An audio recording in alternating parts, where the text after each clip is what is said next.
One day, as the end of the year was drawing near, I received a frantic call from my son's stepdaughter, Anna, urging me to come over to their house immediately. I drove over to my son's place, which I hadn't visited in a while. Then, Grandma. Sitting on the concrete steps of the entrance, my granddaughter Elle was huddled in a school tracksuit, looking cold. What's the matter, being outside with such light clothing? Where are your dad and mom? They went on an overseas trip with my sister. What? Anyway, get in the car. You're freezing. I hurriedly got Elle into the car and bought her a warm drink from the first convenience store we saw. After reuniting with Anna at my house, I learned more about the situation and felt a growing anger towards my son and his wife. Since they relied on me, I knew I had to make it up to these kids. Anna, do you have the keys to that house? Yes. Then, let's go. And take only what's important. What are we going to do, Grandma? I chuckled. We don't need that house anymore, do we? My name is Amy, 64 years old. I lost my husband the year before last and now live alone. However, my days are fairly busy managing what my husband left behind. When I got married about 40 years ago, it was to what you might call a traditional family in the countryside. I had never imagined that I would end up managing this large house. My family home was within commuting distance to the city center. Yes, my husband and I were college classmates. We married right after graduation and I moved to this unfamiliar countryside relying solely on him. Seeing my husband, who had been just another student like myself, suddenly treated as the local gentry's heir was a shock. And I was thoroughly schooled by my mother-in-law at the time in how to support him. Her words were the law in this area, so although it was frustrating, I understood. Thanks to that, even now, with no one else around, I receive a certain level of respect as the manager of this house and land. When I got married, it was a time when ordinary people were dreaming of moving to the city. So, back then, coming to the countryside was seen as somewhat eccentric. My mother-in-law probably trained me rigorously to dispel such views from our neighbors as quickly as possible. And then, we got a child soon after getting married. A boy, an heir. The family, including my mother-in-law, was overjoyed. However, having that son caused my health to decline, and our marital relations dwindled, resulting in us having only one child. I regretted that deeply later on. But now, with my son married, my in-laws and husband gone, I'm the one managing this house and land. I was left with a comfortable income that allows me to maintain this large house and live comfortably without working. Of course, a certain level of knowledge and utilization of personnel were necessary for its upkeep. Thanks to my mother-in-law's training and my habit of keeping up with reading after graduating from college, I've managed to avoid being deceived by relatives and acquaintances who come and go. Sometimes there are new things I have to learn at this age, but it keeps life interesting. The main reason I must manage everything so diligently is that my husband willed all his assets to me in his will. Why, you ask? It was because of my son Jim's character. Normally, the inheritance would have been split half between his spouse and me, and half to Jim. But my husband didn't do that. He had been saying for years before he passed away that if he left even half to that boy now, this house would be ruined. He wanted me to judge whether Jim's character would ever improve. I took my husband's words to heart as his final wish. At that time, Jim had just remarried. Just 6 months after his wife Kate, who he had been married to for a little over 10 years, passed away from illness, he married the woman he had been having an affair with. My husband was devastated by the reality of our son, who had seemed to be doing well up until that point, and it only worsened his condition. Jim grew up and got married. Up to that point, I thought he was a perfectly fine heir. Though I do feel we spoiled him, being our only child. Not just me, but the entire family. He did fairly well in school, went from a decent high school within the county to a university in the same area. He could have aimed for a university in the city center, but he chose to stay local. After graduating, he landed a job at a company we knew and married a girl from the area. At this time, Jim expressed a desire to live independently in our family home. We built a house for the young couple on land we owned. Jim and his wife Kate lived very happily together. However, after the birth of their daughter Elle, Kate's health deteriorated. She was told by doctors that she couldn't have more children. I did everything I could for her, remembering my own experience. Her own mother visited often as well. We arranged for a sitter and a housekeeper from our side too. And with that, Kate's health did improve for a time. But about 10 years later, cancer was found in her body. Looking back, Kate was a woman of great patience. She must have thought she caused a lot of worries with her health issues early in their marriage. That's probably why she endured as much as she could this time. By the time the cancer was discovered, it was already too late. As Elle clung to her, Kate passed away at a young age. I was heartbroken for many reasons at that time. Above all, I had come to think of Kate as my own daughter. And the loss of her mother for my granddaughter Elle. But there was another, heavier burden on my heart. During Kate's palliative care, Jim already had a mistress. That's probably why he hardly ever visited Kate. Jim remarried within 6 months of Kate's death. His new wife Pam had been a hostess at a club Jim frequented. Shockingly, they had already been involved for over 5 years at that point. In the diary Kate left for me, she had painstakingly written about the days Jim stopped coming home. Perhaps she had thought to use it as evidence for divorce someday. But now that she's gone, we'll never know. The new wife, Pam, was 2 years older than Jim. Bringing along a daughter named Anna, who was 6 years older than Elle, they boldly entered the house we had prepared. Of course, I opposed this marriage. My son betrayed Kate by having a long affair with a merchant woman, hardly visiting his sick wife, and then quickly remarrying. I never imagined my son could be so heartless. But Jim brazenly said, "After all, I'm married through the matchmaking that you folks set up. Isn't that obligation enough? Kate is to blame too. She broke her health before giving birth to a male heir. There's no point in marrying if that's the case. A woman who can't even maintain a marital relationship, if I don't find release outside, it'll affect my work." I had always thought my son was cold towards Kate. But this was just too much. I blamed myself. Where did Jim turn into such a person? Was it because we spoiled him as our only son? Both my husband and I, certainly, did that. And the community, too, doted on him as the only son of a distinguished family. Yet, we had taught him right from wrong when he was young. With these thoughts, I stayed away from my son and his wife's home for a while. The busyness following my husband's death played a part too. We only saw them during the holidays. But that was a mistake. It happened one day at the end of the year. The weather in December was erratic, with warm days making you sweat with a little movement, then suddenly, cold winds would blow. It was quite harsh for someone getting on in years. Still, it was the end of the year. While dealing with various reports, I suddenly got a call on my personal cell phone. Who could it be? An unfamiliar number. But it was personal. Limited people had this number. I decided to answer it. "Excuse me, are you Elle's grandmother?" It was a young woman's voice. "Elle's." "Yes, I am."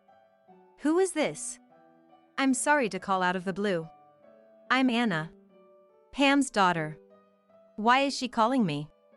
"I don't have much time, so I'll get straight to the point. Could you come to our house right away?" "Where is she calling from?" The background noise was quite loud. "Eh? Why, what's happening?"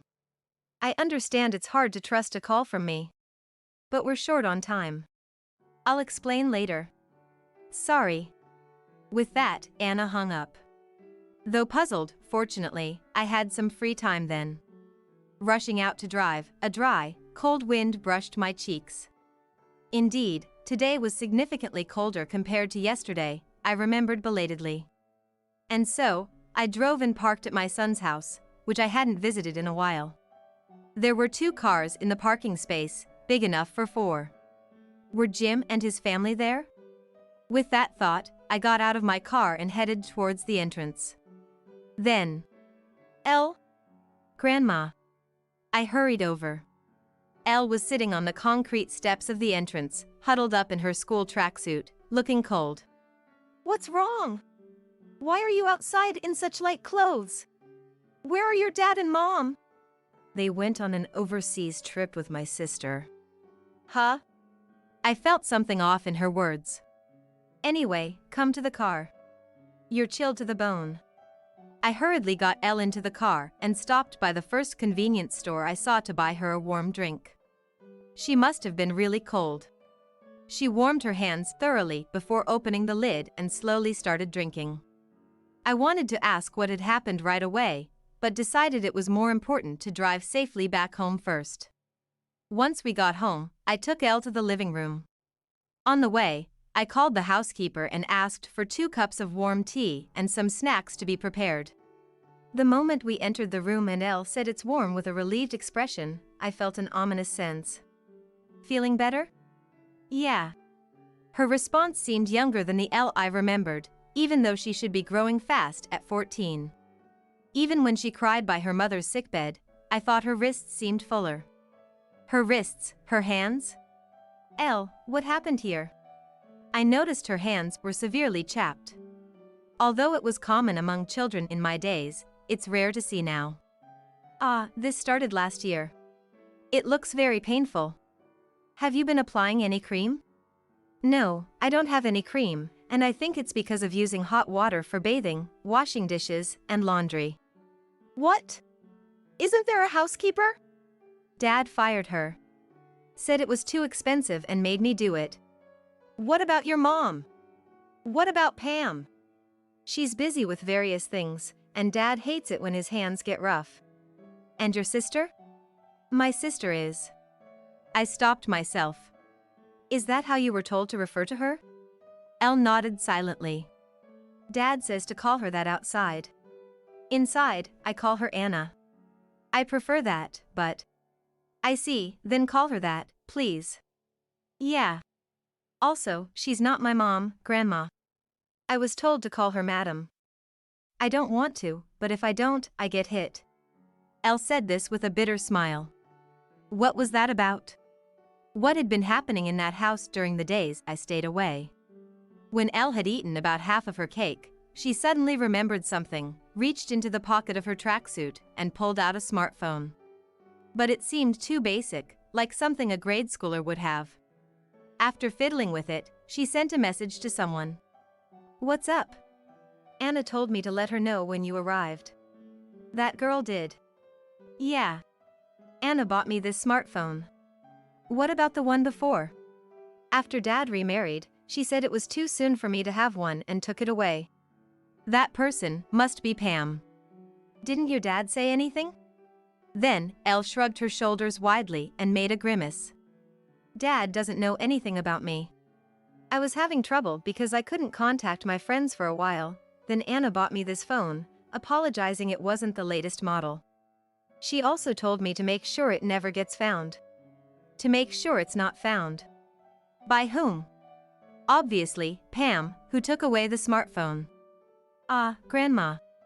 Anna says she's on her way here from the airport. She just replied. Eh? Wasn't she supposed to be on an overseas trip with them? She told me to wait because she was pretending to go but would come back. She said she would find a way to escape. What exactly is going on between these two? At that time, all I could do was wait. Anna arrived at our home 3 hours later, after taking the train and bus from the nearest airport, which is quite a distance away in a regional city. Sorry, madam. For suddenly making that call and having you pick up Elle right away, thank you. Anna bowed deeply to me. Madam. So, you call me madam. It would be too presumptuous of me to call you grandmother. Her straightforward manner and unflattering gaze made me think she was a strong-willed person, flashy in appearance like Pam, but with a solid backbone. Madam is strictly Elle's grandmother, and not the same for me. I see. Then, call me as you like. Now, what's the deal with those two? Going on an overseas trip. They had been saying for a while that it would be the 3 of us. But I didn't know what would happen there, so I faked an illness and escaped. Those people planned to be out of the country for 3 weeks, from Europe to Asia, just touring around. 3 weeks. What about their jobs? This seems deeper than I thought. Also, my mother intended to offer me to that man during this trip. What do you mean? Exactly as it sounds. That man originally had his eyes on both my mother and me. How dreadful. Hey, it's true, Grandma. Elle, sitting next to Anna, chimed in, clenching her fist. After I finished cleaning the bathroom, I saw Anna being persistently invited by Dad to join him. Anna always dodged at saying it was a bad joke, but Dad would click his tongue and then yell at me, who was loitering around, to get lost. It's because Elle was there that it ended with that. I was always worried if Elle got hurt. But I shudder to think if she hadn't been there. What in the world is going on? How could my son have become so corrupt? I pondered for a moment in front of the two. They protect each other. It seems these two get along well. No, more than that, they are like comrades against a common enemy. Hey! What do you two usually do? Elle, earlier you mentioned being told to call Pam madam? Yes. My mother initially got involved with that man for his money and ended up marrying him to stay. I've been watching that man come to our house since high school. I noticed him gradually starting to look at me inappropriately. And now, because we live in the same house, he's getting carried away. Oh. I hate it. Anna hugged herself, expressing her utter dislike. But what I'm grateful for is being able to go to college. I've been busy with college and part-time jobs, trying to stay out of the house as much as possible. I thought about leaving, but Anna stayed because of me. Elle interjected. Like today. Those two left me alone, didn't give me a key or money, and said I could go anywhere. And in that tracksuit. The wind makes the perceived temperature drop even further. The sight of that child, huddled up and waiting. I was waiting because Anna told me to wait. Until it was clear that those two had boarded the plane and wouldn't be coming back. That's why you called? Yes. I was with them until the last minute before their boarding time. But I couldn't just leave Elle to catch a cold, so I sneaked away to call you. Even though it must have been cold. I'm sorry. Truth be told, they could have contacted me earlier, but they probably wanted to make sure those two were definitely overseas before reaching out. Now that they've relied on me, I must make sure to repay their trust. Anna, do you have the keys to that house? Yes. Then let's go now. And bring only what's important. What are you going to do, Grandma? I chuckled. We don't need that house anymore, do we? And 3 weeks later, when life had resumed its normal pace after the new year, 2 people stormed into my house, dragging suitcases behind them. Mom! What the hell was that all about? Jim yelled at me as soon as he entered. It seems they had gone back to their home as if nothing was wrong, only to find it gone. Well, it was my property, and I thought it was useless, so I had it demolished and sold the land. Oh, your stuff is in this storage unit. I had immediately contacted my old real estate and demolition contacts. They understood the situation and quickly agreed to my plan. I nonchalantly threw the storage unit key to Jim. Catching them off guard, the key clinked on the floor. Don't mess with me, Mom. That was my house. Oh, how so? What do you mean, how so? Jim, you're mistaken. Though we built it for you, it was registered in our names. Now it's mine. What's the problem with what I do with my property? What about my daughters? What did you do with them? Daughters? Pam, you're the one to talk? I snorted and invited them in. Eh? Aren't we going to the living room? I led them silently to the back hall. Sorry to keep you waiting. Through the corridor, I slid open the doors. A line of about a dozen people were waiting there. But the first thing that caught the eyes of the two behind me was Elle? Anna? They were seated in the place of honor at this gathering. Beside the seat I was about to take, my grandchildren were sitting side by side. Anna, why are you ignoring my calls? Elle, you ratted us out to Mom? When did you get so sneaky?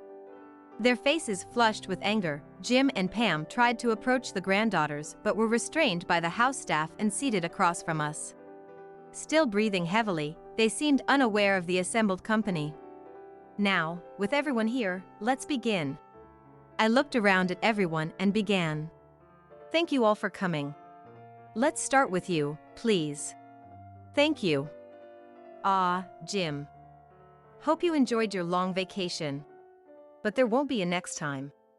At that voice, Jim turned his head in shock towards the speaker. Executive Vice President.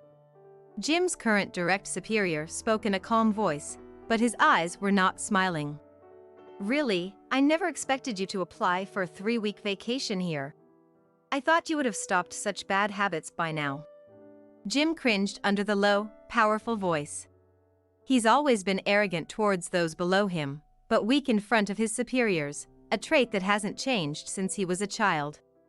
But until now, you had agreed Executive Vice President. Look, Jim. What do you think your value is? If you don't know, let me tell you.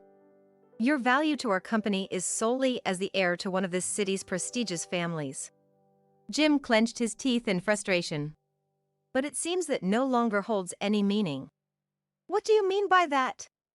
Then, he turned towards me. Jim. I looked straight at my son, whose gaze immediately shifted away. I was planning to announce the contents of the will I wrote in the presence of our lawyer the other day, here today. A will? Yes. I had to write it beforehand. Otherwise, my estate would go to you, wouldn't it? Mom? I've already stored it somewhere. It's simple. If something happens to me, all my estate will go to Elle. Jim's jaw dropped in shock, and for a few seconds, he was silent. Wait, I must have heard something wrong. That's strange. Maybe my ears haven't adjusted back from the flight. No, Madam has said nothing unusual, our family lawyer interjected. The decision to exclude Jim as an heir was based on his capabilities and spending habits at that time. I remember the previous generation's words clearly. That's right. I remember that time. Remembering just now? I shook my head in disbelief. And the company's executive vice president continued, taking over from me and the lawyer. As you can see, Madam has decided to completely remove your inheritance rights. Then, there's no reason for our company to give you special treatment. But, what was important to our company was the connection with the old landowning family of this region, not your personal abilities. Now, what will you do? The executive vice president glanced at me, and I slightly nodded. Please dispose of him as you see fit. Thank you. Jim, the fact that you took a simple vacation for 3 weeks has already spread throughout the company. The upper management is planning your demotion and reassignment. Be thankful if that's all that happens. Jim collapsed on the spot as if all strength had left his body. That's ridiculous, isn't it? That's when Pam leaned forward. Madam, if Elle is the heir, what about Anna? Is Anna different? Why would you think that about Anna? Isn't she legally recognized as Jim's child? Isn't she sitting next to Madam now for that reason? Stop making a spectacle of yourself, Mother, Anna sharply interjected. Spectacle? I don't share a drop of blood with these people. I'm a complete stranger. Why would you think I have any right to anything? Are you stupid? How dare you speak to your parent like that? Besides, I've been leaving voicemails asking when you join the trip, and you haven't replied at all. Yeah, I've been looking forward to it all this time. Jim chimed in. Looking forward to it, huh? Anna said, then pulled out her smartphone. Excuse me, everyone. Could you listen to this for a moment? The room buzzed with curiosity. Come on, Anna, let's take a bath together with Dad today, shall we? I'm sorry. I have work from now. What? Can't you even listen to your father? A dull thud sounded, likely the washing machine being hit. Stop it, Papa. Anna doesn't like it. Shut up. Along with Elle's cry, there was a sound of something crashing. Elle. Anna, you have work, right? Go ahead. Thank you. The sound of footsteps hurried away, and then the door opening and closing was heard in the background. So, this was only a part of what the two had told me. What's this supposed to mean? That's Jim's voice, isn't it? The people present looked solemnly between Anna, Elle, and Jim. Anna stopped the audio and said firmly, "This is just a part. I always felt in danger like this." And Elle was forced to clean the bath and toilet, which is how she helped me. Not just this time. She always let me know when he might come back and... How could you do such a thing? Elle silently glared at Pam while pulling out her own smartphone. What? I took that smartphone away from you. Pam. You just said took away, right? I asked. In this day and age, even elementary school kids need phones for essential things. You took it away from a middle schooler, Elle? Mom, it's part of her education, right? That's right. She doesn't need the latest model. Even a basic one with essential functions would suffice. Nowadays, kids need to communicate via messages even for hanging out, and the school sends notices, right? Have you even been receiving notifications from her middle school? What? I'm too busy for that. Do you think I have time to attend her school events? Busy with what, I wonder? Anna chuckled. What's that supposed to mean, Anna? Laughing at your parents like that. Because you're busy is always about tricking men, isn't it? What? Now Jim's gaze turned to Pam. Excuse me, Tim, please come in. Anna raised her voice. The sliding doors opened, revealing a man slightly younger than the Jim couple and another man in a suit. Eh? Pam's expression changed drastically. It's been a while, Pam. I never thought you'd become someone who could enter a place like this. After all, you caused me to lose everything. No, why are you here? Ladies and gentlemen, let me introduce him. This is Tim. He's one of the victims who was defrauded by this woman years ago. Oh, Anna. Does being alone mean there are actually more of you? I asked Anna. Yes. This woman is always swapping men. There have been many, but this one ended up in the most tragic situation. Despite being the most decent of them all. Tim, since you're here, please spill the beans on this woman. Right. Tim, by the way, what did Pam do to you? Marriage fraud and theft. Those words caused a stir around us. What? What are you talking about? You just gave me the money willingly. I thought we were in this together, wanting to start a business independently, you and your family. Tim glared at Pam with straight and loathsome eyes. For a promising property we found, I needed cash for a down payment, so I withdrew all my savings, turned it into cash, and handed it to this woman. But the very next day, she had vanished. Do you have any proof? Anna fiddled with her smartphone and pulled up another voice recording. Let's go. What's all this about, suddenly? From that Tim, you know, we got a good haul. Let's head to another town quick. Bang. Pam slammed the table hard. Why would you go to such lengths? Well, of course. I was always ready to drag you down to hell. How could you say such a thing to your own mother? Huh? As if I could see you as a mother after you hit me for flirting with guys and left me without meals. And this trip was just the same. You were trying to set me up with your husband. I'm your mother. I can do whatever I want. Right. Because child abuse doesn't seem to exist in your dictionary. At that moment, a man standing behind Tim rose smoothly. In essence, you're saying there's still more dirt to shake off you. The man pulled out a police badge. Pam, seeing it, jumped back in surprise. Why is the police here? You're really clueless. Tim's pressing charges for fraud and theft, isn't that right? Yes. Thanks to Anna finding me and setting this up, I thought it best to get in touch. Pam, you might as well give up now. Fraud, theft. I'll testify in detail about child abuse too. There have been things I can't even say here that have happened before. The sound of Elle swallowing nervously could be heard. I see, so that's why this girl didn't want Elle to go through what she did. I'll testify about everything that was done to me, no matter how small. I hate to even think about it, but if it'll put you behind bars, it's worth it. Ah, what a strong kid. Her son grew up to be no good and got tangled with a terrible woman, but at least this girl turned out all right. Then, the two divorced. Ridiculous as it sounds, it seems the end of the money was truly the end of their relationship. When Jim visited Pam at the police station, they were hurling insults at each other. Yes, Pam's past actions slowly came to light thanks to the audio and photos Anna had collected, along with additional crimes. The police informed us that the child abuse Anna had suffered was as horrific as expected. Hearing this, I resolved to do whatever I could for Anna. But she insisted she only wanted help finding a job after graduation. So, I decided to secure an exceptional employment opportunity for her. Jim, as the company's deputy director mentioned, was demoted and transferred all at once to an out-of-state branch as a manager. Apparently, it was too difficult to demote him straight from a senior position to an ordinary employee.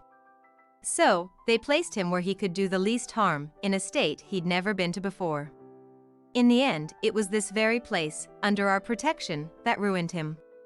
As a mother, all I can hope for is that he somehow becomes decent in the outside world. Though I'm not holding my breath. And as for us, living in a house filled with children's voices is such a joy. Now, in this spacious home, live me, my granddaughter, and her sister-in-law. Anna has agreed to work here, assisting Elle, who will inherit this house. If Madam says I need qualifications, I'll get as many as I need.